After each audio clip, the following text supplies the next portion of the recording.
Golden Opportunities is paid for by Elder Productions. Hello, I'm Lori Steiner. Welcome to Golden Opportunities. Today, we'll check up on the latest ways to manage your health. Then, how do millionaires manage their money? We'll reveal their secrets. Entertainment, education, empowerment, and engagement. You can find it all in one place. We'll tell you where. Plus, buy or lease, new or used. We'll help you drive home the right decision when car shopping. And can your ex acquire your assets after you're gone? We'll look at the law. It's time to get geoing, so pull up a chair and join us at our kitchen table for Golden Opportunities.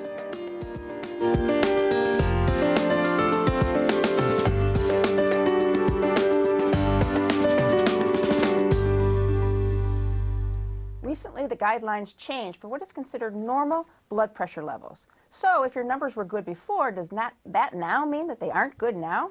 Well, that depends. Dr. Gregory Green has joined us in the UH Broadcast Center to explain. Dr. Green is an internal medicine specialist at University Hospitals. So welcome back to the show. You've been here before. Thank you very much for having me back. So now we're talking about the new numbers for blood pressure. New numbers for blood pressure. So as you recall, recently, the American College of Cardiology and the American Heart Association, they dropped those numbers down a bit. The new normal for blood pressure is 120/80, whereas in the past it used to be 140/90. Okay, so there's probably going to be, with that new number, a lot of people who are worried that, oh my gosh, now I'm going to have high blood pressure, and I thought it was okay. You know, about half of the United States now will have elevated blood pressure or high blood pressure. Whether or not we treat that depends on a variety of different factors.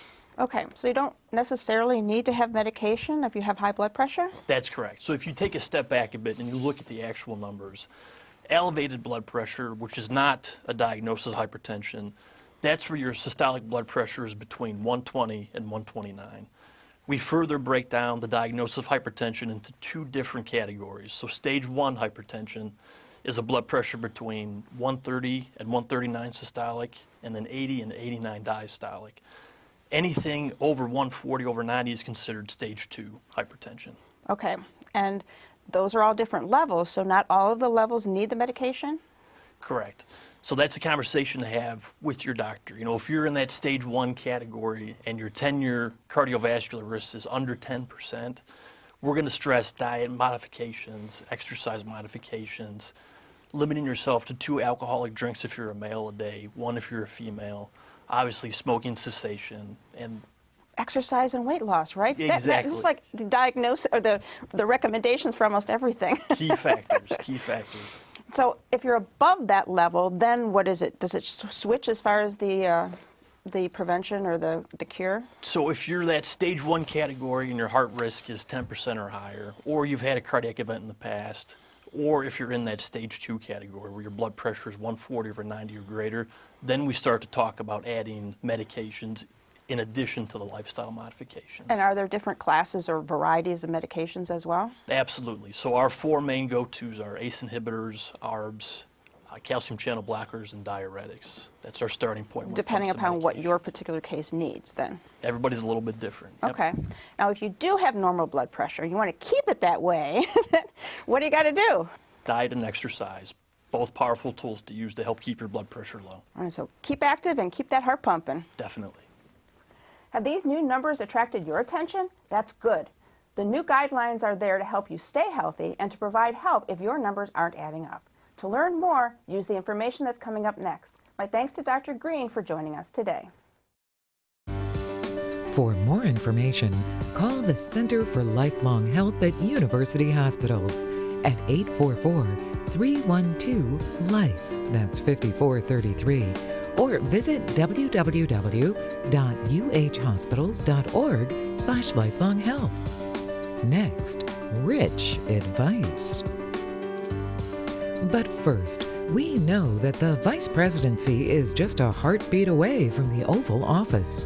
However, for 3 years, one president presided over our country with no second in command. Who served solo?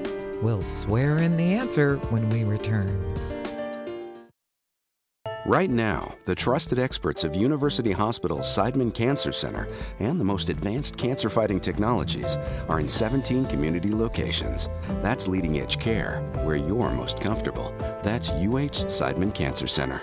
Right now, proton therapy, a revolutionary treatment for many types of cancer, is available for the first time in Ohio, and only at University Hospital's Seidman Cancer Center. That's the future of cancer care. That's UH Seidman Cancer Center. Vice President Theodore Roosevelt took the oath of the highest office in 1901 upon the assassination of President William McKinley. Back then, there was no plan in place for filling the vacancy of the vice presidency, so Roosevelt ruled without one until 1904, when he, along with his running mate Senator Charles Fairbanks, was elected for a second term. Want to make money like a millionaire? There is specific planning the wealthy use to keep their cash, and Jim Lineweaver is here to list their lessons. Jim is a certified financial planner professional with the Lineweaver Financial Group. Hello again. Hi, good to see you. And we think those with money must have some kind of really complicated strategies to make money and keep it, but it's really not all that complicated, is it? Well, some do, so don't get me wrong, but a lot of times when you peel back the onion, so to speak, there are some simple core values, there's some very good disciplines and some strategies that they use that really can apply to anybody. Okay. So it doesn't seem to be too complicated, other than, they may have some things structured in different entities, but get back to the core values of the family and a lot of things are similar. Okay, so what's the first thing that they do? Well, the first one is delayed gratification. So what ends up happening is a lot of people that are wealthy delay that impulse buy, especially with bigger purchases. So they may wait 24 hours or a week or who knows, a couple months to really, make sure that that's truly the decision that they want to make. So they get rid of that impulse buying. Mm-hmm. What's the next millionaire must do? Well, this even came out in that book. I don't know if you ever read it, called The Millionaire Next Door. But one of those disciplines was to never live beyond your means. So it makes sure with the money that you have coming in and the expenses that you have going out, don't get those in reverse and upside down. Just stay within your means, because when you really look at it, money doesn't bring you a lot of the happiness anyhow. Mm-hmm. So one of those great disciplines is to stay with that focus. Okay. And next one, we kind of hear a lot about pay yourself first. Yes, this is almost a cardinal rule, if you will. What ends up happening is good discipline out there is about 20%. So if you can make sure that you pay yourself first, 20%, this can be in your 401k, it can be in your savings, it can be in IRAs, a lot of different things, but it can really help you get ahead. Some people also abide by a 50-30-20 rule, which is 50% for all of your fixed expenses, mortgage, utilities, car payments, things along that nature. The other 30% for flexible spending. Let's say you want to take a nice vacation next year or something, or oops, we have a problem with the roof. You got an opportunity for that. And then the 20% again, put it towards your goals and objectives in the future. Okay, what's the next tip? Well, the next one is what you're going to do with is set up these goals. So it might be for, who knows, taking care of a grandkid's education, or you want to get that second home in Florida. What you're going to do is you're going to make all your decisions around those goals and objectives, and you're going to stick to it. And if something's going to derail you can just say no, because again, you're losing the focus. Okay. The next tip that you have surprised me. It has to do with debt. It does. And this is like a 4-letter word to a lot of people. Yes. Not a good one. But what ends up happening is there's good debt and bad debt. And you find that the wealthy learn how to leverage themselves properly and use good debt. Bad debt can be an example of credit card debts that you can't deduct and you're spending beyond your means and you're paying 12 to 18%. Whereas somebody that's more wealthy may say, well, maybe I'm going to put 20% down on a rental property or a house, and I'll let somebody else pay that off for the next 20, 30 years, and I can get the income out of it, I can get some tax breaks, and at the end of the day, in 20 or 30 years, I'm going to have $300,000, $400,000, whatever that is. Mm-hmm. But using other people's money to help them get more money. Okay, last one on your list? Yeah, the last one is basically going to be discipline. So what ends up happening is when you look at these 20% rules and things along that nature for savings, it's not just, at the end of the year, let's scramble and, I forgot to save my money. No, make sure that these are automated and very disciplined, so it's out of sight, out of mind, like you're paying yourself first, and it's automatically going to take place no matter what, so you can't get into trouble with it. All right, and you've got a seminar coming up, I understand, that might be also helpful. We do. We actually have one coming up here on January 30th and also February 1st. And it's not only going to talk about some things, but if you are taking IRA distributions and stuff, how to best do it and apply some of these other principles that we talked about today. All right, always good information for you. Who wants to be a millionaire? If you raised your hand, you'll need to follow the planning that Jim shared that the wealthy use to make their millions. And for more help, give Jim a call. His number's next. Or stop by that seminar. To find out more, call the Lineweaver Financial Group at 1-888-313-4009 or log on to www.lineweaver.net. Next, read all about it. Looking for places to go, things to do? Welcome to our community calendar. Natural beauty takes on new meaning with the Cleveland Botanical Gardens Herbal Workshop Series From Seed to Skin. Grow your own plant-based skincare and learn to produce your product. This series begins Saturday, January 27th from 10 a.m. to noon. To learn more or to register, call 216-721-1600 or visit www.cbgarden.org. One of the biggest issues facing older adults is social connection and engagement. Can a magazine help keep you connected? Carolyn Lookabill says yes, and she's here to show us how. Carolyn is the brand manager. Oh, this way. The brand manager for American Senior Magazine, published in Cleveland. And she's here to talk about that, so welcome to the show. Thank you, Laura. How big of a problem is this social connection and isolation for seniors? Well, you know, everyone has a need to belong. That's an innate need in all of us. So we belong to our families, we belong to our friends, our community, and that doesn't change as we get older. But one of the things that does happen is that because of the life changes, it's estimated now with research that up to a half of all seniors may be having that sense of loneliness and isolation. Yeah, that's a shame. So how can a magazine help overcome some of those issues? Well, American Senior Magazine is designed to promote a positive sense of aging, and all those levels of engagement help us to be connected with one another.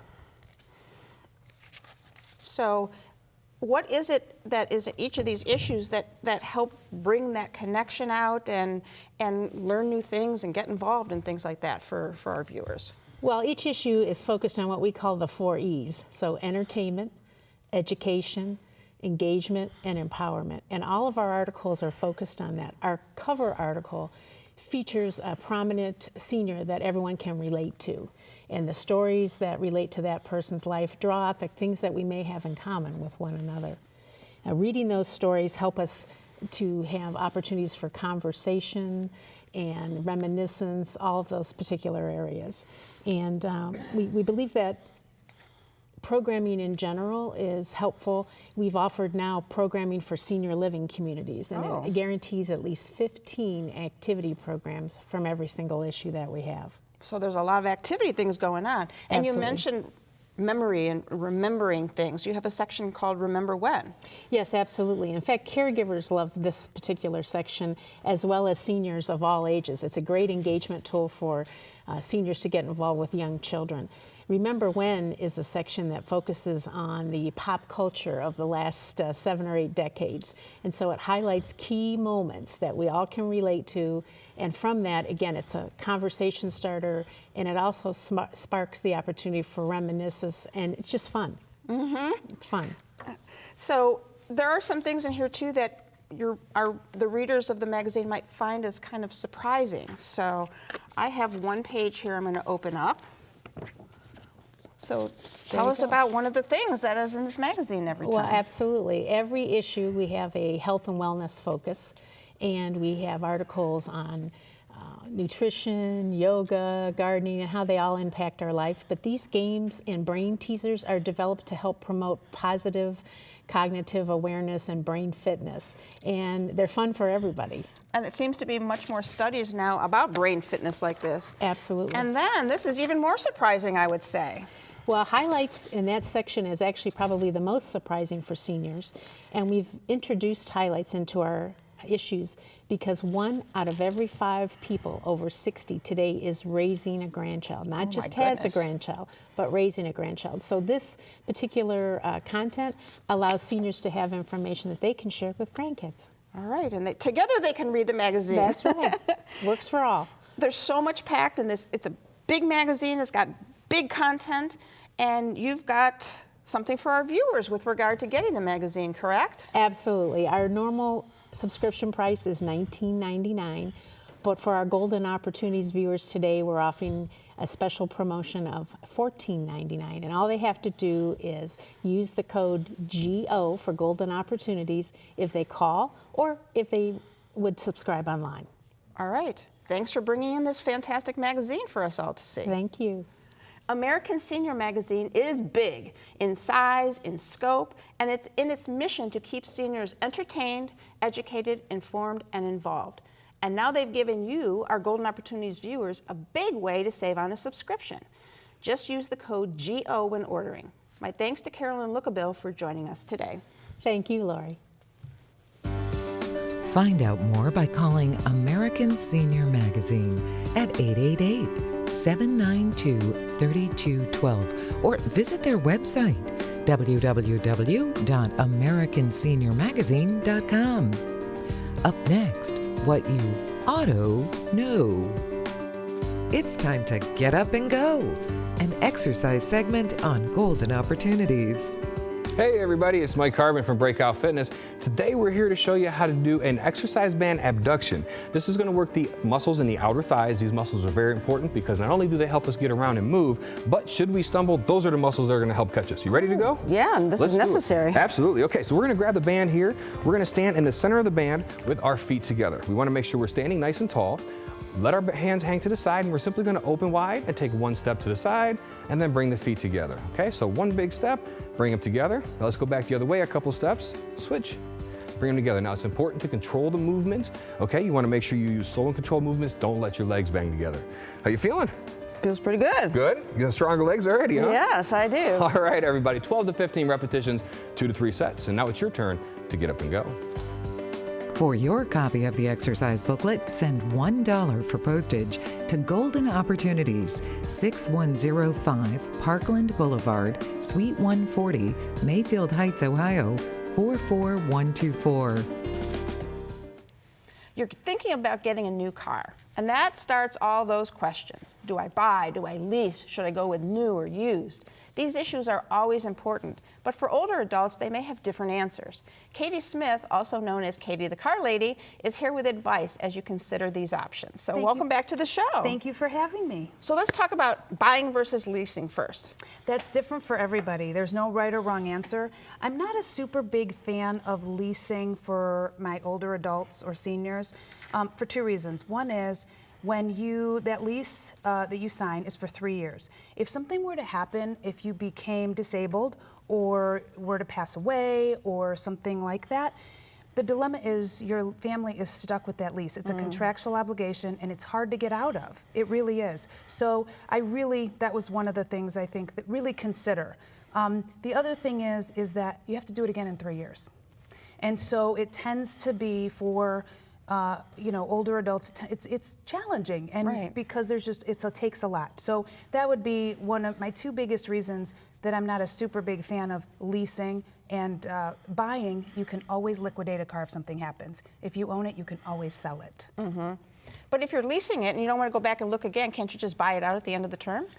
Absolutely, you can. And I have some of my older adults that do that. Over the long term, technically it costs you a little more money, but at the end you have a guaranteed buyout. And because they drive very little over a term, the car becomes worth more than what the buyout is. So even though it may cost more over the long term, it's palatable for their fixed income.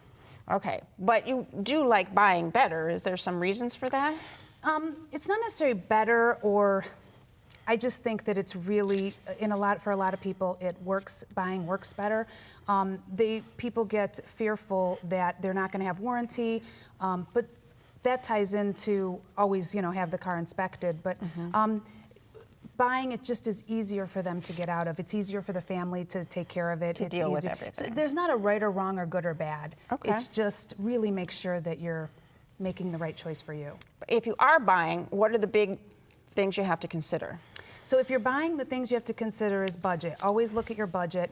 And when it's comparing new versus used, which is the biggest question I get, is what are they offering on the new? What manufacturers are buying the market? Is there 0%? You have certain cars like Subaru that their depreciation is so little that it doesn't always make sense to go used. If you're going to go used, stay with maybe an off lease, 3 years old, so you're still going to have a low maintenance car, and it's not going to cost you more over the long term to own it. And we're trying to determine what's the right price to pay for a car. There's some guidelines that people can go to? Yes. When you're looking at what the market is, because that changes all the time, there are a couple sites. I like NADA.com, NADA.com, and it is, it'll give you, I like it a little better than Kelley Blue Book just because I think it sometimes keeps a little bit better finger on the market, and also it's what the banks use. So it allows them to see what the different price points are to what the market might be, but also go online and look, you know, Google it or ask somebody to help you Google it and look at what is the market value, because sometimes that changes. And you have a few absolutes, no matter what, when you're shopping. I do. I have a couple of big absolutes, and they go with anything. My first one is always shop with a friend. Take somebody with you. You have another set of eyes and a second, a person to help you look at that emotion, right? And share some information. The second thing is always have somebody review your deal before you pull the trigger, whether it's your accountant, whether it's your financial advisor, whether it's your banker or your family member or your kids. Always have somebody review it, which ties into my 24-hour rule. You know, wait 24 hours. The second thing, the third thing is, if you're uncomfortable, walk away. Don't do something. This ties into one of the other ones, is there is no 3-day cancellation rule in the state of Ohio. If you sign a contract, you're in there. There is no canceling. So make sure it's the car you want and the one you want. And the last one is that if you are buying a used car, never purchase that car without having it inspected by a third party. I don't care if it has 5,000 miles or 50,000 miles. Make sure you do that. That way you know that it is a safe car and that it's something that you would want to move forward with, but you've had a second set of eyes look at it. Right. Those are really important things to do. All right. Great information. Thank you so much. Deciding on a car is a personal decision, but there are more things to think about as you get older. Follow Katie's tips to make a clear, safe, and educated decision. And for more help, give Katie a call. The number's next. Learn more by calling Katie the Car Lady at 216-514-3433 or click to www.katiethecarlady.com. Next, Beneficiary Blunder. Hilltop Village Apartments is retirement living at its best. Residents enjoy a wide variety of activities and living services with all large first-floor apartments, private screened-in patios with beautiful park views, daily dining room meals, free laundry facilities, 24-hour staff, and so much more. Enjoy safe, comfortable independence at a very affordable price. Call today for a tour and learn how you can get your first month's rent free. Hilltop Village Apartments, retirement living at its best.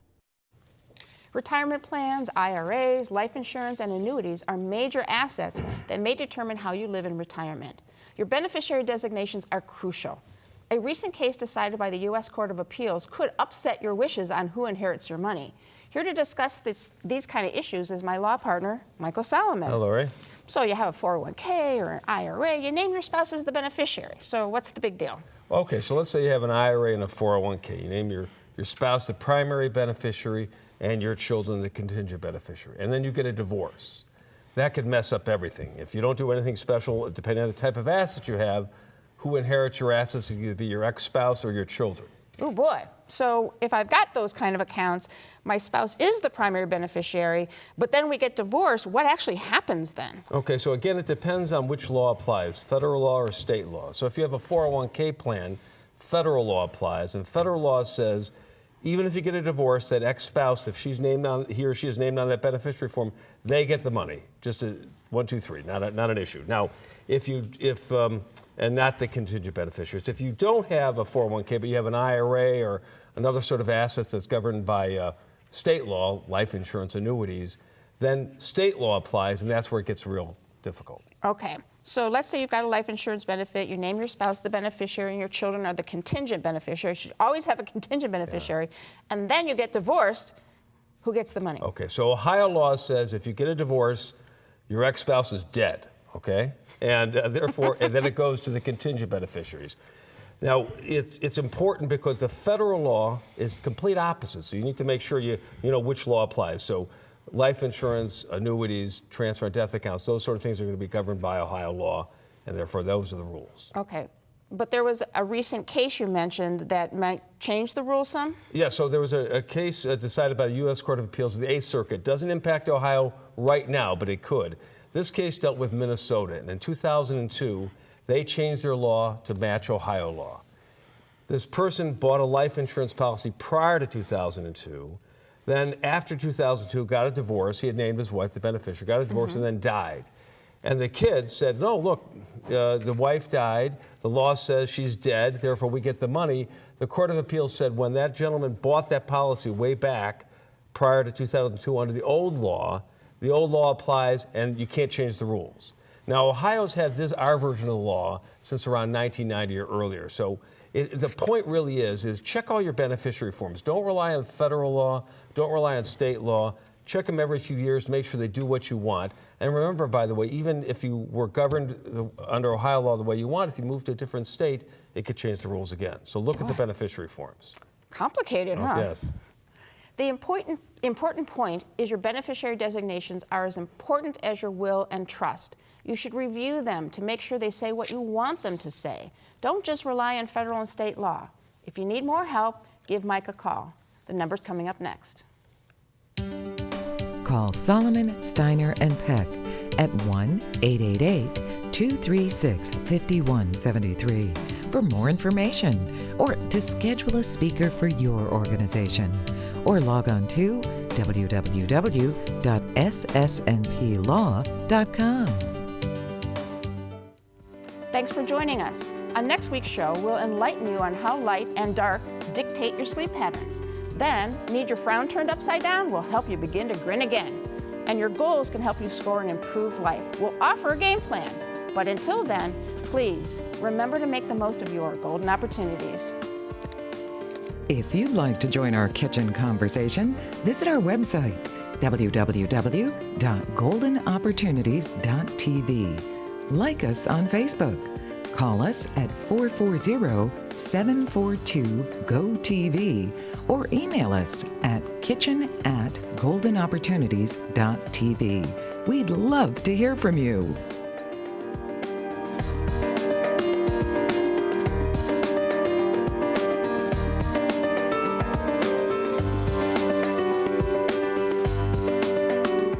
Golden Opportunities is paid for by Elder Productions.